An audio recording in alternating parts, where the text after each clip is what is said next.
O docente do Centro de Ciências Rurais da UFSM, Juliano Barim, recebeu o prêmio O Futuro da Terra, na categoria de Inovação e Tecnologia Rural, promovido pelo Jornal do Comércio. A premiação ocorre todo ano em Esteio durante a Expo Inter e reconhece o trabalho de cientistas, pesquisadores, produtores rurais e empresas que trabalham no desenvolvimento do agronegócio. Hoje nós vamos conversar com o professor sobre essa experiência e esse reconhecimento.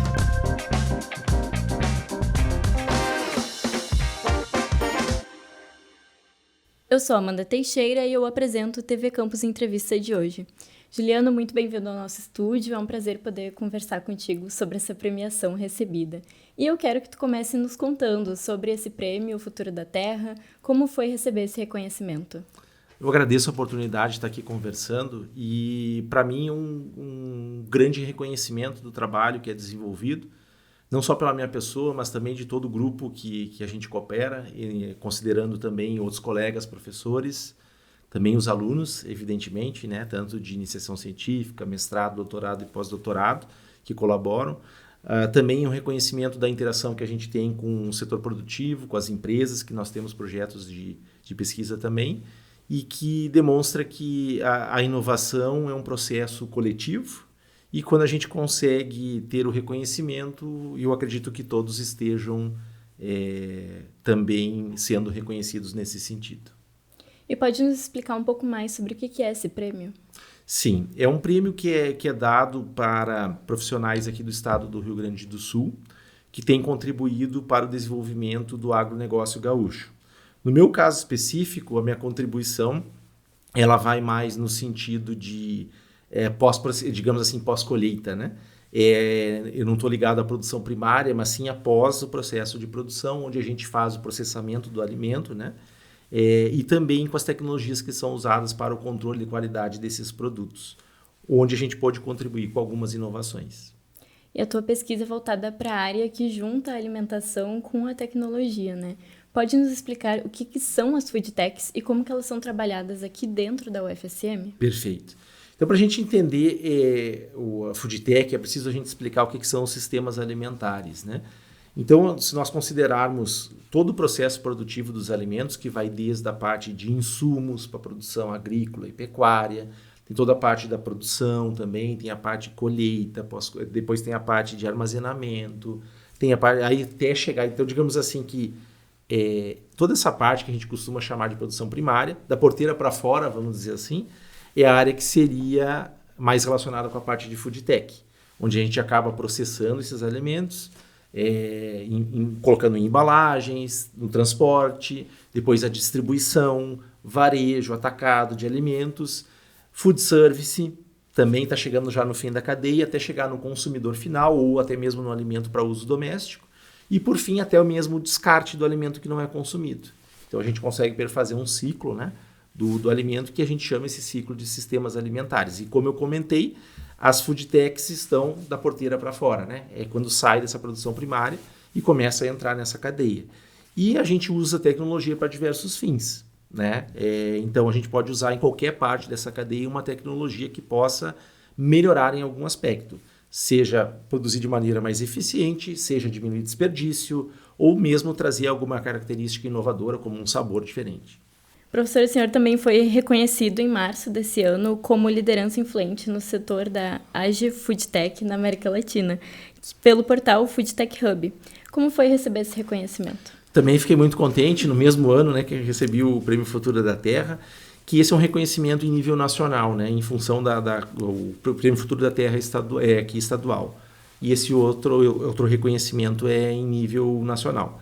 Então, da mesma forma, fiquei bastante contente porque demonstra que o trabalho que a gente executa é relevante, né, do ponto de vista não só científico, mas também na questão de trazer inovações para o mercado, né? Então, é um reconhecimento que traz essa distinção com relação a essa conexão academia com o mercado. E como que essas pesquisas que relacionam a tecnologia e a alimentação são aplicadas na prática aqui dentro da UFSM? A gente tem um exemplo aqui, inclusive. Exato, está na mesa aí, né? Então, como a gente estava conversando anteriormente, A parte de alimentação, a parte de alimentos e bebidas, de alguma forma a inovação tem que ser degustada, né? Ou a gente come ou a gente bebe. Então nós temos que, de alguma forma, fazer com que aquele conhecimento técnico que é desenvolvido nas teses desemboque em um produto, né? Lembrando sempre que pode ser um produto, um processo ou um serviço. No nosso caso, é mais comum a gente desenvolver produtos, né? Ou equipamentos que façam o trabalho de processamento dos alimentos. Então, basicamente, o que a gente faz são trazer problemas que são, digamos assim, desafios que são lançados muitas vezes pelo setor produtivo ou mesmo alguns desafios que são acadêmicos e a gente consegue trabalhar em cima disso, identifica algumas potencialidades, algumas soluções que são surgidas nessas pesquisas e junto com os parceiros a gente desenvolve isso no modelo de negócio até chegar nos produtos que vão chegar na mesa de todo mundo. E pode falar um pouquinho mais sobre esse exemplo que nós temos aqui? Claro. E esse é um trabalho desenvolvido com uma empresa local, né? Então isso é muito importante do meu ponto de vista, porque se parece muitas vezes que a inovação é uma coisa só para grandes empresas, né? Instituições muito grandes, quando na verdade a gente conseguiu desenvolver com uma empresa local essa inovação, em que nós fizemos o desenvolvimento de bebidas com redução de açúcar, são refrigerantes que têm redução na quantidade de açúcar, por motivos óbvios, né? Quando a gente puder mais reduzir a quantidade de açúcar, então, em relação ao refrigerante normal, a gente tem menos da metade do açúcar, né? Também a gente usa somente ingredientes naturais, então a gente não usa aromas, esse tipo de coisa que vem industrializado, eles são sucos que são extraídos diretamente de frutas e vegetais, né? Para incorporação na bebida, né? E aí a gente consegue tornar o refrigerante dessa maneira, em vez de fazer uma coisa que faça mal, ele começa a fazer bem, vamos dizer assim, grosso modo falando, né? Que nos permite entender que o produto vai passando por um processo diferente. Ou seja, a gente está tentando elaborar um novo perfil para o refrigerante. E, felizmente, esse desenvolvimento pôde chegar até o mercado e hoje já estão nas gôndolas aqui dos supermercados e demais estabelecimentos aqui da cidade de Santa Maria. E esse é um exemplo de um produto que é feito aqui na UFSM, mas que sai da universidade, né? Isso. Como que essas pesquisas contribuem para o desenvolvimento regional aqui? Ah, certo. Esse é um exemplo de uma tese de doutorado, né, que esse produto foi desenvolvido. E nessa tese de doutorado, talvez a maior contribuição é a bebida na gôndola, né? Então a gente fez todo o processo de tanto acadêmico quanto também ajuda com parceiro no desenvolvimento industrial desse processo, né? Que tem uma série de fatores para conseguir colocar uma bebida no mercado, né? E a gente ajudou nesse processo de elaboração também. Então, de certa forma, a gente pode dizer que a pesquisa está gerando dividendos, né? Porque além da formação do aluno, que é uma formação extremamente aplicada, que a gente consegue formar recursos humanos diretamente relacionados com a produção no mercado, a gente também consegue entregar para a sociedade um produto diferenciado e também geração de emprego, né? Porque isso vai demandar mão de obra para ser feito, impostos e também isso gera royalties para a própria instituição. Então esse dinheiro retorna para a UFSM também, uma pequena parcela do que é vendido do produto, e é reinvestido em inovação. Então a gente tem um ciclo virtuoso, né, nesse processo. Professor, a gente quer saber um pouquinho mais da tua trajetória também. Como que surgiu o interesse por essa área dos food techs? Certo. Eu tenho uma formação um pouquinho, como é que eu vou dizer, exótica, né? Porque eu fiz curso de graduação em farmácia, que é a área de saúde, fiz pós-graduação em química, que é ciências naturais e exatas, e sou professor das rurais, né? Então eu permeei por diversos centros do conhecimento aqui na universidade, e para mim foi uma satisfação, porque eu sempre gostei de trabalhar com as interfaces de diferentes áreas, né? Então, para citar um exemplo, a gente tem um desenvolvimento também com uma startup, por exemplo, aqui da universidade, que é a Auftec, né? Que a Auftec são engenheiros de controle e automação. E a gente conseguiu desenvolver em conjunto um equipamento que faz análises microbiológicas rápidas, né? Então, para mim, eu me sinto confortável justamente na interface com diferentes áreas, né? Então, isso para mim, a parte Food Tech foi uma oportunidade que apareceu, que as empresas estavam vislumbrando a possibilidade de novas inovações, e eu aproveitei esse conhecimento que eu pude pegar um pouquinho de cada área, né? Conectar os pontos, vamos dizer assim, né? E conseguir trazer essas inovações junto com essas empresas. Então, para mim, foi uma satisfação muito grande. Ah, que legal saber que esses estudos de várias áreas do conhecimento diferentes estão contribuindo e sendo reconhecidos, né? Agora com essas 2 premiações recebidas nesse ano. E, professor, um dos trabalhos também mais conhecidos, né, envolve as impressoras 3D. Então, tem os chocolates que ficaram muito famosos, né, no formato de lagartixa. Quero que tu explique pra gente como que está sendo esse trabalho também com as impressoras. Certo. Então, já é de conhecimento de todos, né, que a impressão 3D de alimentos já é uma realidade. Porém, esses equipamentos, normalmente, se nós formos considerar aqui no país, são todos importados, né? Então, no primeiro momento, a gente comprou uma máquina importada aqui para a universidade para começar a desenvolver conhecimento em cima, entender o processo e ver no que a gente poderia contribuir com algum estudo, alguma inovação em cima disso, né? A partir desse processo de aprendizado, que a gente levou alguns anos, que gerou lagartixa com chocolate, né? A gente fez uma primeira inovação que foi conectar as sobras de alimentos de um lugar com a impressão 3D. Como que isso foi feito? Foi feito através da utilização de cascas de laranja. Essas laranjas vinham do restaurante universitário, mas não eram as laranjas que entravam em contato com a boca de outras pessoas. Eram laranjas que não iam para a gôndola, né? Não iam ser consumidas. Aí nós aproveitávamos essas laranjas que iam ser descartadas, mas elas estavam ainda sadias para serem consumidas, passávamos por um processamento para evitar que tivesse alguma contaminação microbiológica e tudo mais, e transformávamos isso num ingrediente. E esse ingrediente depois era incorporado ao chocolate, como um aromatizante, também como um agente de cor, e depois a gente imprimia o objeto de desejo, que no caso pode ser uma lagartixa. Então a gente conseguia agregar valor, né, a um subproduto, que é uma coisa que teria um valor...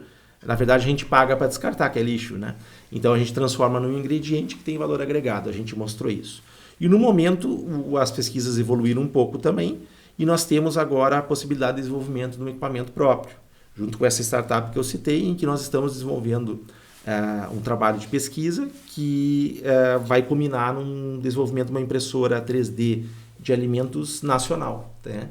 Então, talvez um dos primeiros equipamentos. E no melhor do meu conhecimento, vai ser o primeiro equipamento que vai cozinhar. Vai imprimir e vai cozinhar o produto ao mesmo tempo, né? Então, a pesquisa começou de uma maneira e hoje está terminando também com o produto.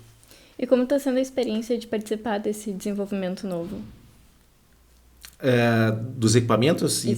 Sim, é muito bacana porque, como eu falei, a inovação ela sempre é um pouquinho desconfortável, porque a gente está sempre, digamos assim, tendo que resolver alguma coisa para a coisa acontecer, né? Mas eu me sinto confortável nessa situação porque a gente está vislumbrando lá a aplicabilidade depois. Então, cada etapa do desenvolvimento é um desafio, que é diferente. Diferentemente de quando você faz uma pesquisa numa determinada linha, que você tem uns desafios parecidos. No caso, quando a gente desenvolve diferentes produtos, a gente tem desafios diferentes, né? E eu tenho que ter uma motivação muito grande em cima desses processos diferentes, onde a gente tem que criar as soluções, né? Então a gente tem que buscar parceiros, a gente tem que buscar outras pessoas que possam contribuir para esse desenvolvimento. E acho que essa é uma parte muito bacana desse processo. E pode nos explicar, dar um spoiler de como que funciona essa impressora, Claro. Tudo que ela vai fazer, como vai ser? Com certeza. Então, como qualquer impressora 3D, ela imprime como se fossem fatias, né? Ela pega o objeto fatia em diferentes porções e a impressora imprime cada fatia. A diferença é que essa impressora que nós estamos fazendo, ela vai fazer exatamente esse processo, mas ela vai permitir você parar o processo de impressão no momento que você desejar e ela vai empurrar esse objeto para uma outra região, onde ele vai ser cozido e retorna depois para a impressão. Então, qual é a vantagem? A vantagem é que a gente consegue ter um cozimento mais homogêneo do objeto e também porque esse objeto que fica embaixo, ele dá uma resistência mecânica maior. E tendo uma resistência mecânica maior, eu consigo fazer objetos mais altos, né? Nessa impressora. Então, vai trazer algumas vantagens que somente essa impressora vai conseguir fazer em relação às outras que estão no mercado, né? Então, ela vai trazer características técnicas que vão permitir fazer novos produtos. E que tipos de produtos podem ser feitos? O que vocês já testaram? Perfeito. A gente vai poder fazer bolacha, vai poder fazer biscoito, vai poder fazer carnes, né? Enfim, que hoje não é muito comum da gente poder fazer. E todos cozidos, né? Então, o objeto impresso vai sair pronto para o consumo. Juliano, e você também trabalha junto do Ministério da Agricultura, participando do grupo técnico FoodTech. Como que é fazer essa ponte entre a academia e o Estado? Isso é muito bacana porque nos permite trabalhar com diferentes atores. Esses grupos envolvem desde empresas, hubs de inovação, pessoas de governo e de diferentes esferas do governo. São diversos atores bem diversificados. E o interessante desses grupos é que o objetivo é traçar políticas, né, onde a gente possa identificar como que a gente pode transformar nossos sistemas alimentares e torná-los mais competitivos, não só em termos econômicos, mas também mais viáveis em termos ambientais e também em termos sociais. Então, como é que a gente vai dar comida para todo mundo, como é que a gente vai produzir de maneira mais sustentável e como é que a gente vai tornar suas empresas mais fortes, né? Então, todos esses aspectos são discutidos nesses grupos. Então, as discussões que são realizadas nesses grupos servem para embasar depois as decisões do Ministério para o estabelecimento de novas políticas públicas, que depois vão acabar afetando os sistemas produtivos, né? Então, eu considero uma grande oportunidade. Eu fui indicado aqui pelo FSM para participar disso. A UFSM foi convidada, né, para participar desse grupo, uma distinção também para a instituição. Então, eu acho que é um trabalho, me sinto muito honrado também de realizar. Ah, que legal. Pode contar um pouco mais de como está sendo essa experiência? Claro. Isso vem avançando. Esses grupos já tiveram uma série de discussões. Já teve a construção de documentos escritos. A gente foi dividido em diferentes temáticas dentro da área FoodTech. Se eu não me engano, são 4 ou 5 temáticas que foram divididas. Então, tinha subgrupos. E esses subgrupos redigiram documentos, onde esses documentos vão depois compor um grande documento. E esse documento depois vai ser tornado público, né? Onde ele vai ir para consulta pública, todo esse processo. E depois que ele for tudo isso, cabe depois ao Ministério decidir se vai implementar alguma política em cima dessas ações ou não, né? Então, essa que é a grande, digamos assim, o grande objetivo, né? Então, esses objetivos vão desde fomento para pesquisa, vão de financiamento para empresas, vão também para a questão de agricultura familiar, enfim, todos esses aspectos estão envolvidos. Então, como eu falei, a gente considera o sistema alimentar como um todo. Então, todos esses elos da cadeia têm que ser contemplados. E esses subgrupos vão trabalhando cada um desses elos, né? Então, na parte de FoodTech, a gente tá bem avançado já. E eu creio que se não for esse ano, mais tardar o ano que vem, isso vai ter esse resultado da publicação e quem sabe das políticas públicas. Professor, o senhor deu 2 exemplos de produtos que são feitos aqui dentro da UFSM. Tem mais produtos inovadores sendo produzidos que possam nos contar um pouco sobre? Tem, sempre tem, né? Sempre tem algum produto inovador. Sim, tem. A gente está sempre buscando trabalhar com novas oportunidades, né? Muitas delas ainda estão em parte de solicitação de propriedade intelectual, patentes, estão sob sigilo, né? Algumas coisas a gente não pode comentar enquanto está nessa etapa, né? Mas eu posso dizer que estão saindo novas bebidas, né? Estão saindo também. Tentar torná-las mais saudáveis ainda, né? Esse é um foco que a gente está fazendo, como, por exemplo, tentativa de tirar completamente o açúcar, mas sem perder sabor. É um desafio técnico também de se fazer, né? Não é muito fácil. Também tem desenvolvimento de novos equipamentos que estão acontecendo. E também uma coisa que eu valorizo muito, que é essa questão da sobra do alimento. A gente está tentando também atuar nesse sentido. Eu citei o exemplo do chocolate com laranja, né, com casca de laranja, mas a gente está avançando também em soluções para alguns tipos de indústria. Por quê? Porque se nós olharmos hoje o universo do desperdício de alimentos, cerca de 1/3 de tudo que é produzido é descartado, né? E quando a gente descarta um alimento, a gente não está descartando apenas o alimento. A gente está descartando junto todos os insumos, o gasto de combustíveis, de energia elétrica, o gasto de água, que foi a quantidade de solo que foi utilizada, tudo isso está envolvido nesse alimento que chega na nossa mesa. Então, quando a gente está botando fora, a gente está botando todo esse investimento na cadeia, né? E tem cadeias que o desperdício é absurdo. Por exemplo, se você pegar a cadeia de frutas, dependendo da fruta que pegar, o desperdício chega a 50%. Então, tem-se que ser criadas, né, tecnologias que possam minimizar esse processo, né? E quem sabe algum dia a gente consiga ser tão efetivo que a gente não desperdice nada, né? Nós temos agora uma pressão ambiental com relação ao planeta, porque nós temos a previsão de mais 2 bilhões de pessoas até 2050. E como é que nós vamos fazer para sustentar globalmente isso, né? Então a gente tem que ser mais eficiente. E uma das maneiras de ser mais eficiente é diminuir o desperdício, né? Só um pequeno dado, trazendo só para ilustrar isso. Se nós pegássemos as nossas sobras de comida, aquilo que não é consumido, e nós conseguíssemos transformar isso em ração, por exemplo, para alimentação animal, daria para uma sobra de grãos que hoje são usados para alimentar os animais, uma sobra de grãos equivalente à alimentação de 1 bilhão de pessoas. Só aí, né? Então é um tema que a gente tem tentado investir bastante com outros parceiros. A gente está também tentando parcerias com um programa de pós-graduação em Química para ver se a gente consegue também desenvolver tecnologias para que resolva esses problemas. E o restaurante universitário é nosso parceiro nesse desenvolvimento também. Porque se nós olharmos o restaurante universitário, nós temos aí milhares de refeições que são servidas por dia. Tem milhares de sobras de cascas, de outras coisas que não são consumidas, mas que poderiam ser transformadas para gerar novos alimentos. Então, esse é um foco que a gente vem dedicando bastante esforço para tentar resolver esse problema. TV Campus Entrevista de hoje fica por aqui. Professor, muito obrigada pela tua participação e por contar as tuas experiências aqui para a gente. Obrigado.